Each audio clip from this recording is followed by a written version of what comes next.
I would like to share some helpful information with you about paper strips and skin and how to smell your tests properly.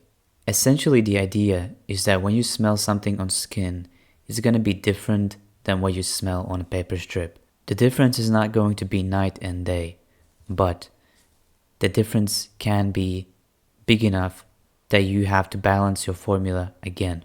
What am I talking about? Well, one of my recent examples is I was making a test perfume in which I was adding oud material.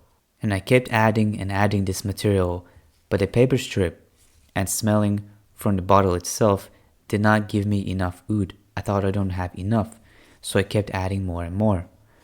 But then when I eventually smelled it on skin, I could smell this oud material very strong. Now it was, luckily for me, the right amount, so I kept it.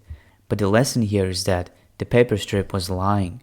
It was telling me that there's not enough oud, when in reality, if I had smelled on skin, I would have smelled the material.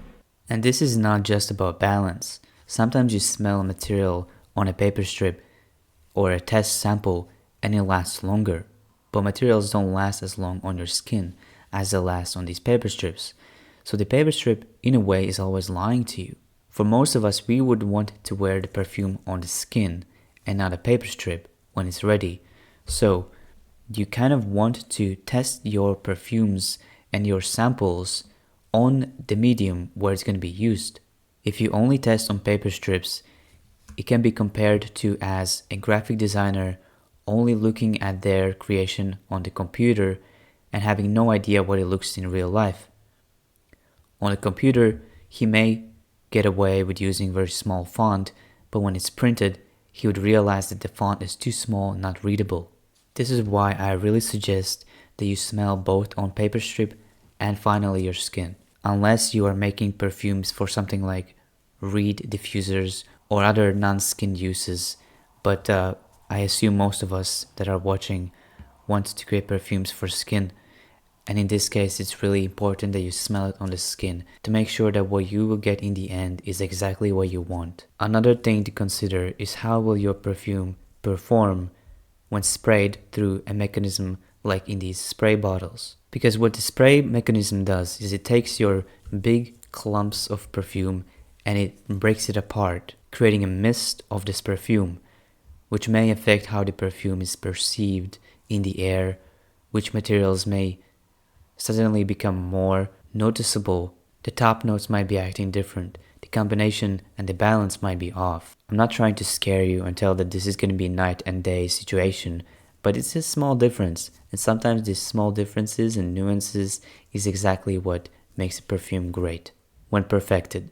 To summarize what I was trying to say is that don't smell your perfumes and your creations only on paper strips. Smell it also on skin and smell it in the medium where you're going to use it. If you want to use it in candles, you have to test it in wax situations. If you want to use it in soap, you have to try it in the actual soap and how it reacts underwater. If your perfume is going to be sprayed using a spray mechanism, you have to test that as well. If it's going to be used in the car, the thingy that dangles in the car, try that. My point is, you cannot just trust the paper strip because it's lying to you. It's lying to you about the smell, it's lying to you about the balance, and it's lying to you about longevity. One last tip is don't bother buying specialist blotter strips because it's literally just paper.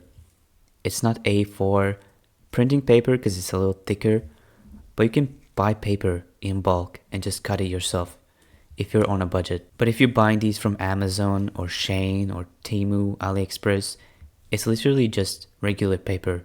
There's nothing special about it. Unless you like the convenience of just buying this.